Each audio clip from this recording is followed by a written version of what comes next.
Hi everyone! Welcome again to my channel. And today's video guys ay nag-ano nga pala ako, nag-umpisa na akong maglipat ng aking mga snow bunny. Ayan, snow bunny. So ito yung mga leaf propagation ko na yung isang dahon ang daming lumabas na baby. Ayan, 'di ba?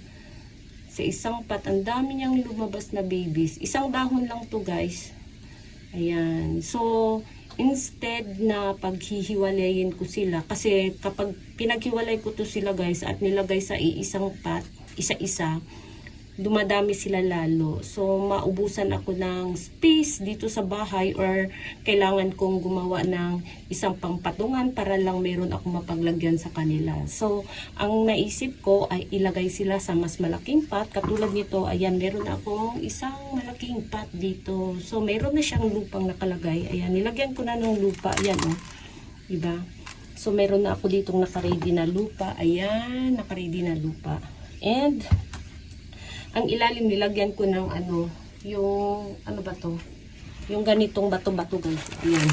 Ganito para hindi lumusot doon sa sa butas yung mga lupa na ilagay natin. So, ang ginawa ko nito ay diniligan ko muna sila last week pa. Nagdilig na ako sa kanila kasi nga plano ko silang lipat or itanim sa mas malaking pot. So, diniligan ko muna sila at ngayon ay tuyo na sila. Kung nakikita nyo, ayan, tuyong-tuyo. So, mas maganda kasi maglipat ng succulents kapag sobrang tuyo yung lupa guys, kasi mabilis matanggal yung nakakapit na lupa. And then, iwas din sa mga sakit kapag halimbawa naputol mo yung ugat. Syempre tuyo yung lupa, walang moist sa lupa, kaya maiwasan mo yung kapitan sila ng mga fungus or mga bakterya. Ayun, so yung 5 natanggalan ko na ng lupa. So mayroon pa ako ditong naiwan na isa. Ayan, papakita ko sa inyo guys kung paano ko tinanggal yung ayan, tuyong-tuyo na sila guys. So ayan, at ang may ugat na din. Yan, so kung nakita ninyo, marami ng ugat na naglabasan sa kanyang pot. Yan, so tanggalin natin. Ayan. So sobrang tuyo na. Ayan, diba? Tuyong-tuyo na sila. So ganito ako maglipat guys. Gusto ko sobrang tuyo para maiwasan ko yung kapag halimbawa naputol ko yung ugat, maiwasan ko na magkaroon sila ng mga makapitan sila ng fungus or kung ano-ano pang mga sakit. Ayan. So, diniligan ko sila 1 week ago pa kasi nga, ito nga, iriripat ko sila. So, pagkatapos nito, hindi ko sila muna diligan. Hindi natin maiwasan na mayroon talagang katulad yan, naputol na ugat, diba? Hindi natin maiwasan yung maputulan talaga sila ng ugat, yung manipis na ugat mapuputol. So, habang inaantay natin silang magsarado yung sugat sa ugat, ayun, wag muna natin silang diligan. Kaya nagdidilig muna ako bago ko sila iripat or palitan ng bagong lupa. Para marami silang tubig na nandito sa kanilang dahon. Ayan. So habang nagre-recover sila, yung sisipsipin nilang tubig dito sa babang dahon. Ayan. So ganyan lang guys. Ayan. Diba? Mabilis lang tanggalin, hindi masyadong stress kapag nagtanggal ng ugat. So ayan, so dito ko siya ilagay sa gitna. Ayan, para mukhang cluster, diba? Ayan, so umpisahan na natin. Ayan, and isa-isahay natin muna guys. Labas muna natin yung iba. Ayan, so isang dahon, ang daming lumabas na ayan, ayan, mayroon pang palabas na baby sa ilalim. Ayan, maraming babies na lumabas. Isang dahon lang to guys, diba?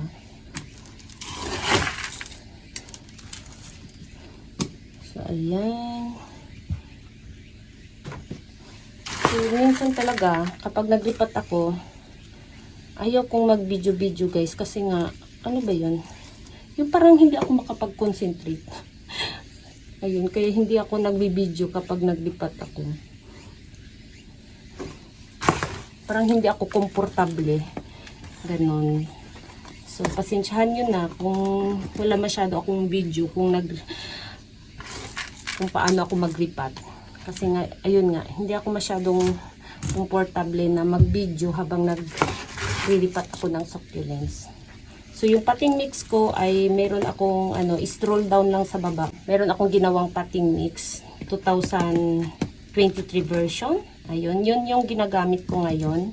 And, hindi ko sinala yung mga, yan, malaking ganito. Kasi nga, malaking pot yung ginagamit ko. So, hindi ko na tinanggal yung mga malaking bilog-bilog. Ayan. So, kapag maliit yung pot na ginagamit ko, katulad nito, pinatanggal ko to, sinasala ko. Ayan. So, ayan. Ganyan lang, guys. Ayan. So, next ito. Yan, ang daming baby, guys, oh. Yan, di ba? Kung nakita niyo ang dami niyang babies. Meron pa doon sa pinakailalim. So, tinanggalan ko na din ng mga, ano ba to? Ng mga dry leaves kanina. Ayan. Para hindi masyadong mahaba yung video natin. Nagtanggal na din ako ng dry leaves. So, ganyan. So, wala munang dilig kasi diniligan ko naman sila bago ko sila ginalaw. Ayan. Wala munang dilig. So, pagkatapos niyan, itong pinakamaraming baby, lagay natin sa pinakagitna. Ayan. Diba? Napakahirap, guys.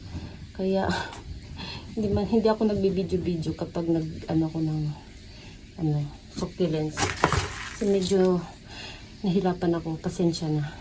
Ayan. So, ganyan lang. So, yung mga napasok sa mga dahon-dahon dyan, mamaya, tanggalin din natin yan. Tanggalin natin sa, meron akong pang, dito. Saan na ba yun? Ayan. Ganyan lang.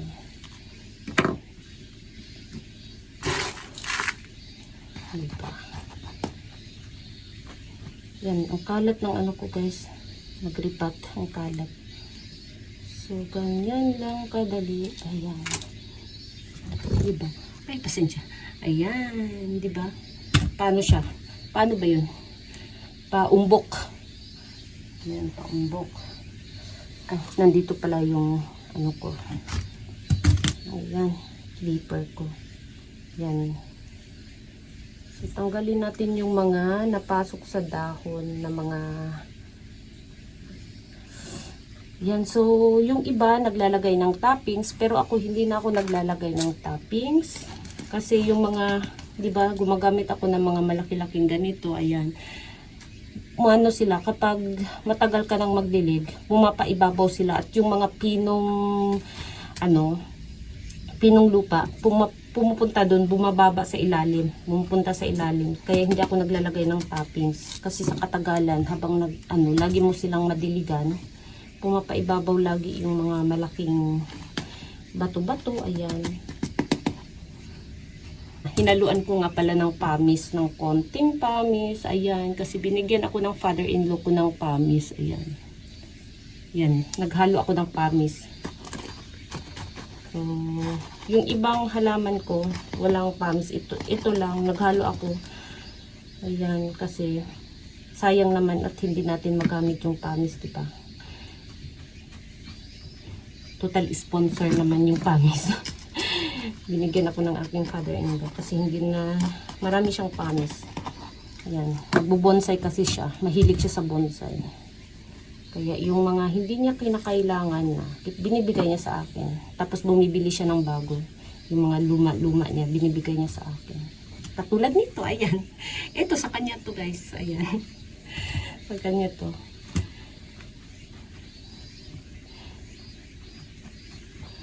Ayan. So, ganyan lang, guys. O, kadali. And then,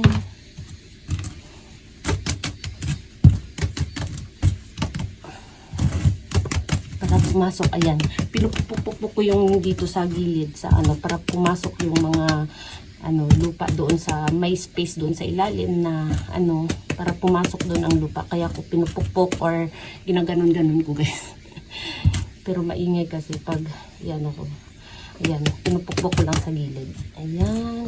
So, ganyan na, guys. Ayan, ganyan na kabilis. Yan lang.